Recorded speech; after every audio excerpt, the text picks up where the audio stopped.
Good morning. Certainly good to see everyone here today. It's good that we can gather together to worship our God. If you're visiting with us, we want you to know you're our honored guest. Our goal here at Broadmoor is to give God glory and honor and praise in all that we do, both in this building and as we leave here. So we're glad that you're here with us, and we invite you back anytime you have an opportunity.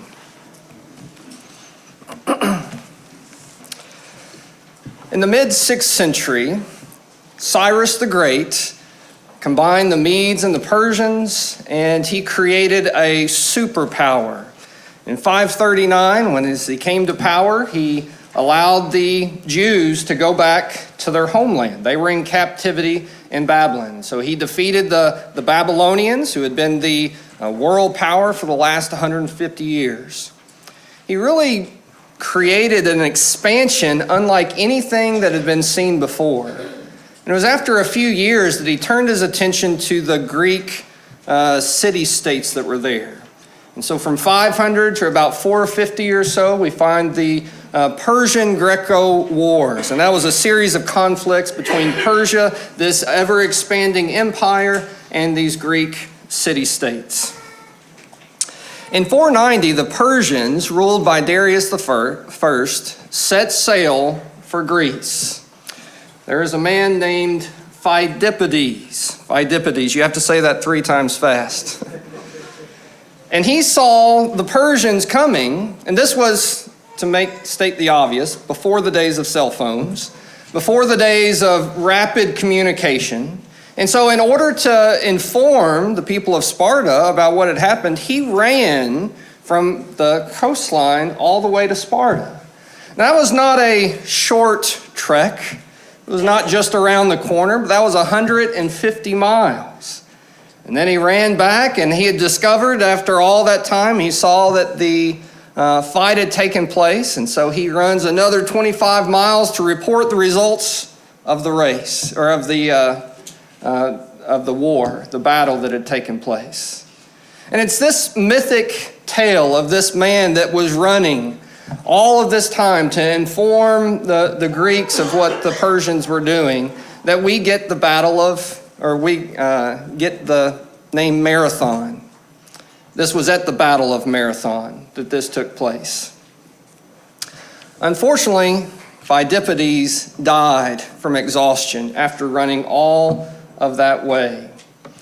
And so they say, run like Pheidippides, finish like someone else.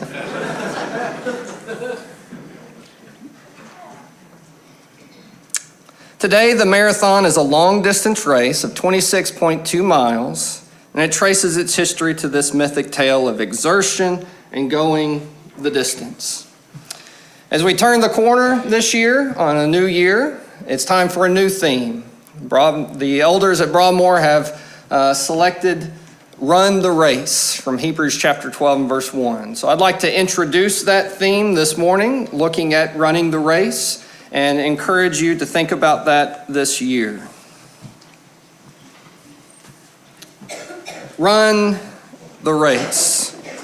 The race that we're talking about is not a physical race. In order to become a Christian, you don't need to start training physically and running 26.2 miles, but this is a race of faith. If you'll notice in Hebrews chapter 11, we see that this race of faith is recorded among many people that have run this race. In Hebrews chapter 11 and verse 1, it says, "Now faith is the assurance of things hoped for, the conviction of things not seen.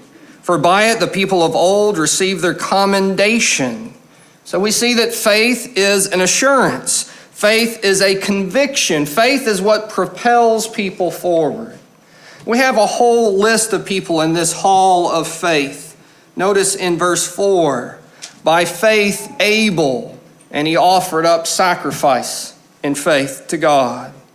Enoch in verse 5, it says, by faith he was taken up, and he walked with God. Verse 6 tells us, without faith it is impossible to please him. For whoever would draw near to God must believe that he exists and that he rewards those that seek him. Notice the two fundamental components of faith here and what is necessary. Believing that God exists. God is real. And God will do what he says he will do. He will reward those that diligently seek him. In verse 7, it says, by faith Noah, being warned by God, he built an ark. And he did that by faith.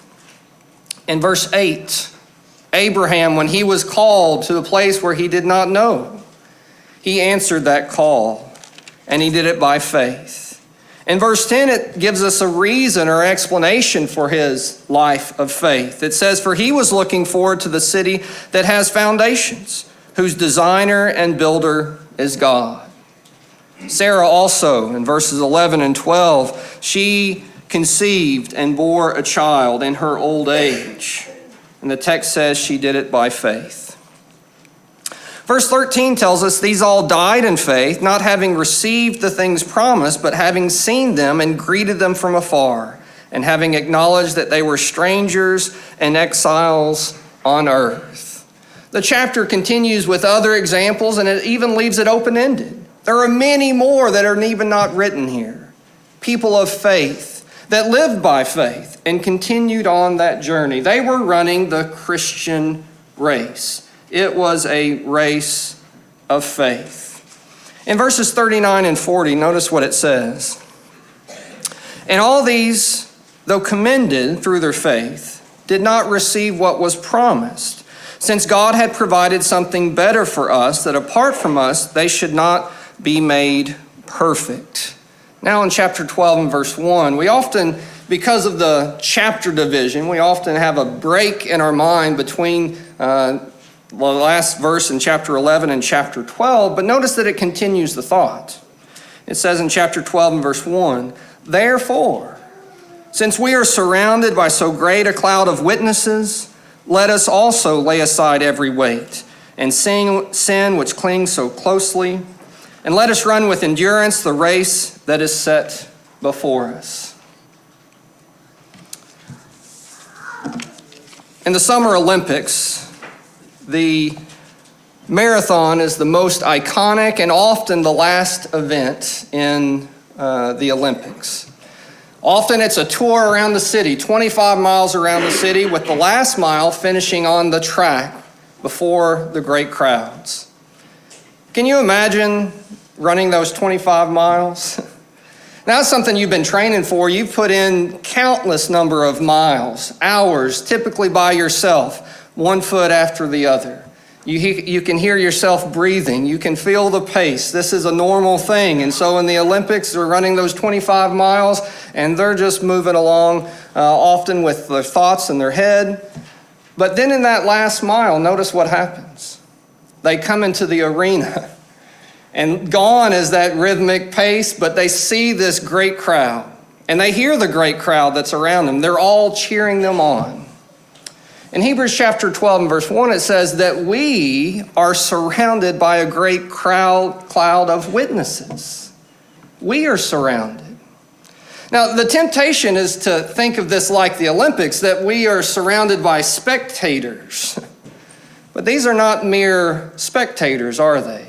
This would be as if those in the crowd were runners themselves. Because what we find in Hebrews chapter 11 are people that lived by faith. They're not just spectating. These are runners themselves. You know, there's a certain camaraderie among runners. They know what it means to lace up their shoes, to put in the miles, to eat the right way. They understand all of the training that goes on. They've been there and they've done that. The Bible tells us that there are many that have led the way in this Christian race, and they have lived a life of faith. We are surrounded by so great a cloud of witnesses. I think by extension, this goes beyond the names that we read in Hebrews chapter 11. For hundreds and thousands of years, people have been running this race of faith. Maybe it includes your grandparents, your parents, your cousins. Maybe it's a friend or a teacher that you've known. We are surrounded by so great a cloud of witnesses. And so we need to run this race of faith. And the text goes on in chapter 12 and verse 1 to tell us that we need to lay aside every weight and sin which clings so closely. You know, I doubt that Pheidippides had a lot of armor on or was carrying a lot of, his equipment. I'm sure that he was, as a courier, as light as he could be as he ran that race. Now, runners today will often do weight training, but typically runners don't run with weight. Even professional runners. It throws off their cadence. It changes how they run. Here the writer of Hebrew tells us that we need to cast off every weight. A weight what bears us down. A weight keeps us from going forward. And the goal of this race is to keep moving forward. And so we see that marathoners today don't carry extra weight with them either. The weight of sin is something that can take us down. In Psalm 38 and verse 4, it says, "For my iniquities have gone over my head, like a heavy burden, they are too heavy for me."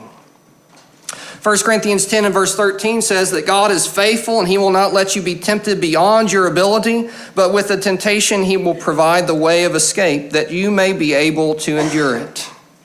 Sin is a heavy burden in our lives, isn't it? But it's not something we have to choose.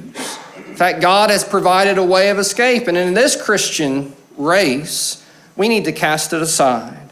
We need to move away from it. In fact, this way of escape is often described in terms of running.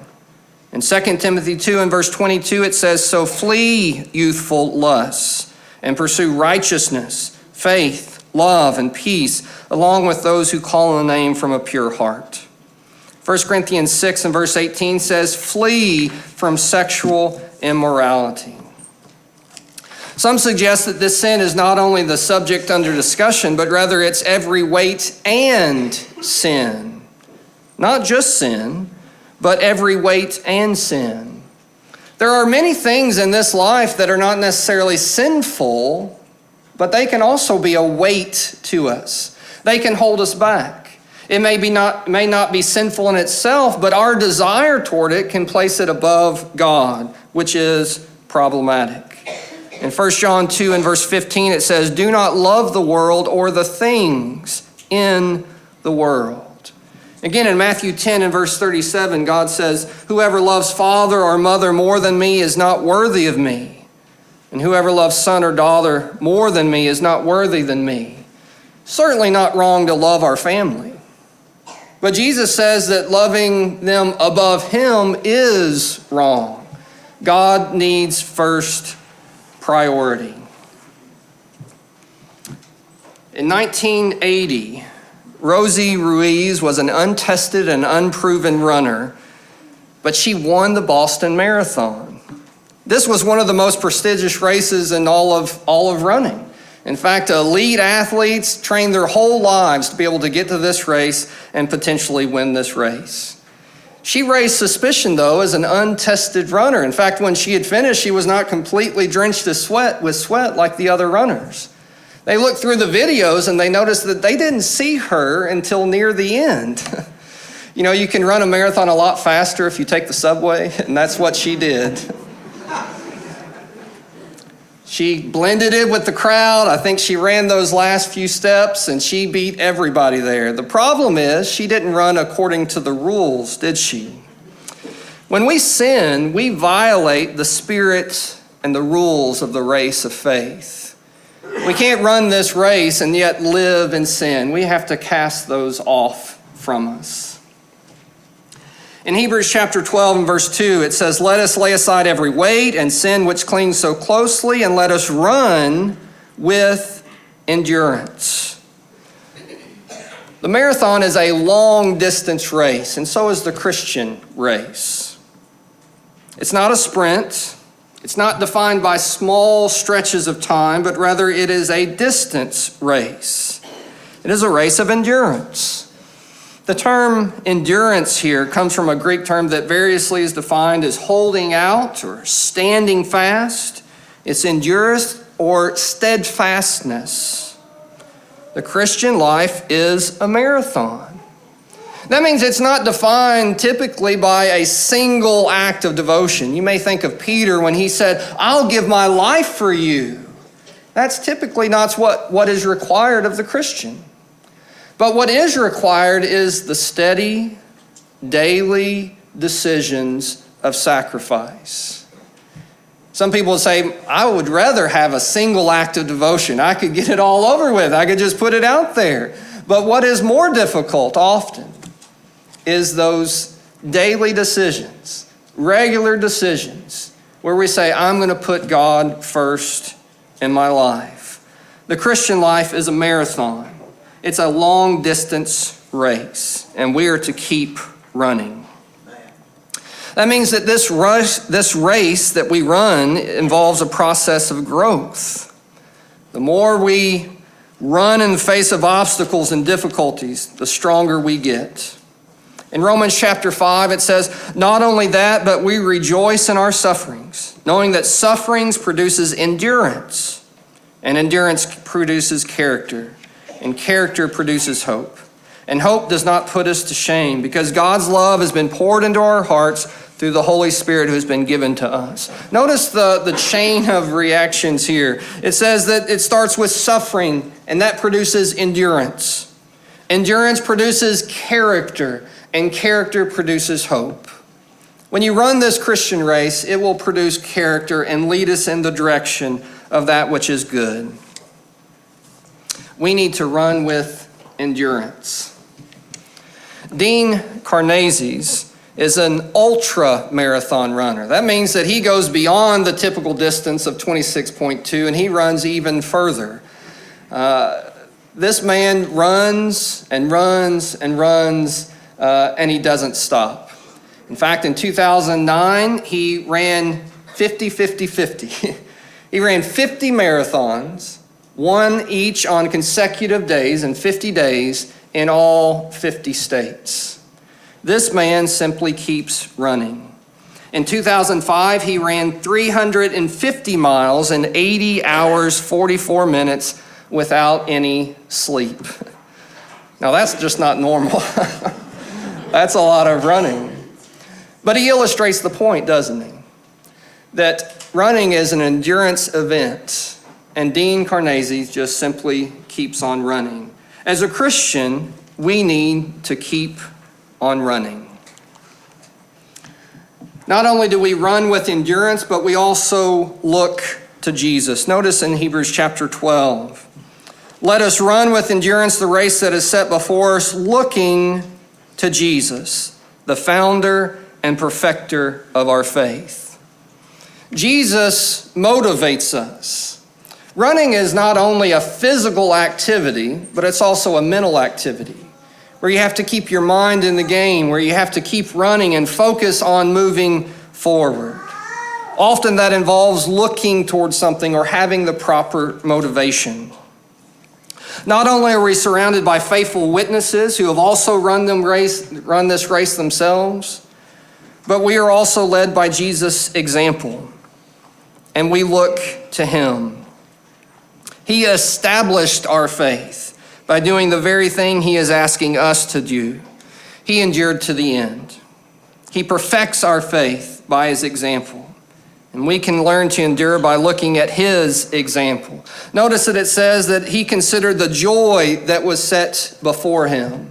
And it was only because he was able to see that joy and see the reason why he was doing things that he endured the cross. He endured the difficulties. He says that he despised the shame and disregarded the shame. And he endured evil from others, but he persisted and continued in doing what was right. It's not that Jesus enjoyed the suffering. In fact, he asked for this cup to pass from him. Instead, he put his suffering in context, and he never lost sight of the goal. And that's what we must do as Christians. Consider Jesus. Consider what he has done, the author and perfecter of our faith. Motivation is an important aspect of running. Let me introduce you to Team Hoyt, the running duo of Dick and Rick Hoyt. When Rick was born, the umbilical cord wrapped around his neck, and he lost oxygen at vital time, and he was declared or diagnosed with cerebral palsy at his birth. Doctors suggested to the Hoyts that they should institutionalize Rick. He would not be able to function as other children, and they said put him in an institution. But the Hoyts didn't want to do that.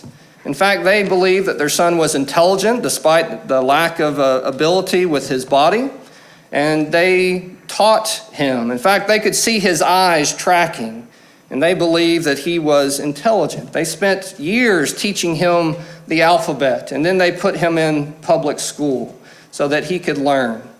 This would have been in the late 60s, 70s, likely the 70s. And so computer aids were coming on board then, and so he was able to go to school and graduate from public high school with the aid of a computer. In fact, he would go on to Boston University, where he would graduate with a degree in special education.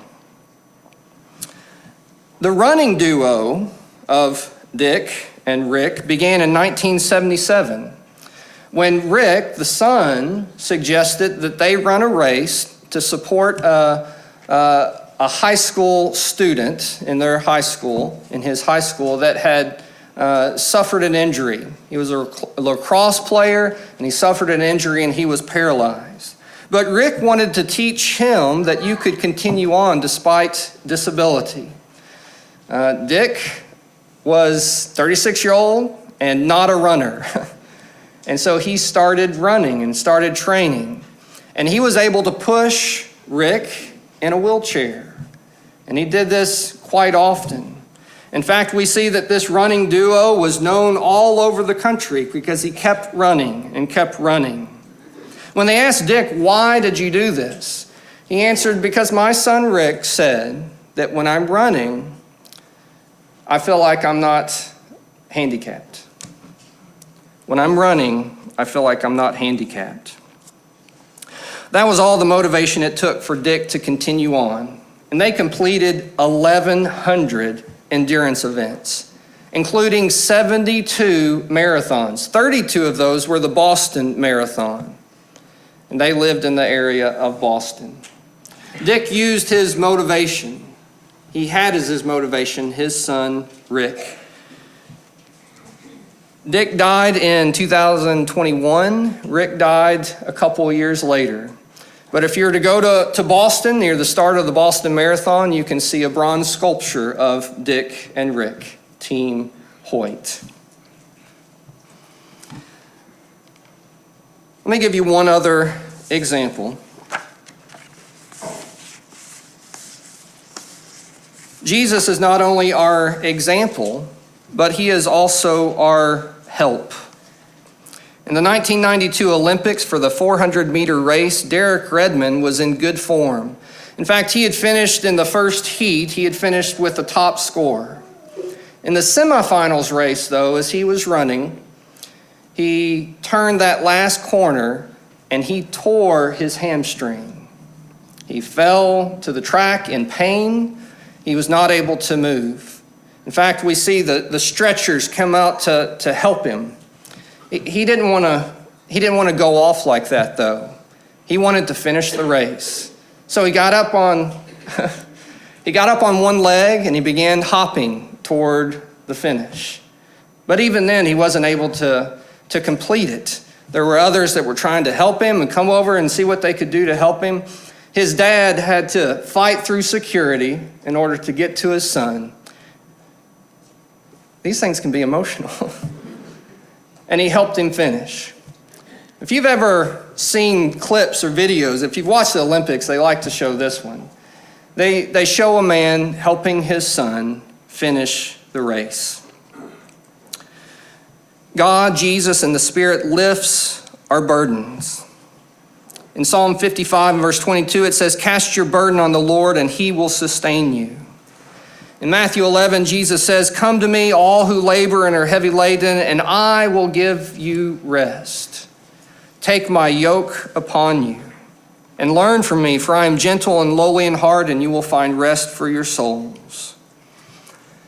There is a reward that awaits those that endure, and God can help see us through.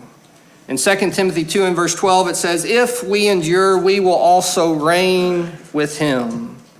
And 2 Timothy 4 and verse 7 says, I have fought the good fight, I have finished the race, I have kept the faith. Henceforth there is laid up for me a crown of righteousness, which the Lord, the righteous judge, will award to me on that day. And not only to me, but to also all those who have loved his appearing. So as we conclude this lesson, but kick off our theme for the year, let me simply ask you, are you running the race? If you're here this morning and you're not a Christian, run the race. Get on the starting line. Start running. God wants you to be his child. Becoming a Christian is not a single act, a single decision, but rather it's a commitment of lifelong service. Run the race. If you are a Christian and maybe you've stopped, maybe you've turned around, maybe you've said this is too hard, run the race. Run the race. If there's any subject to the invitation at this time, please come as we stand and sing.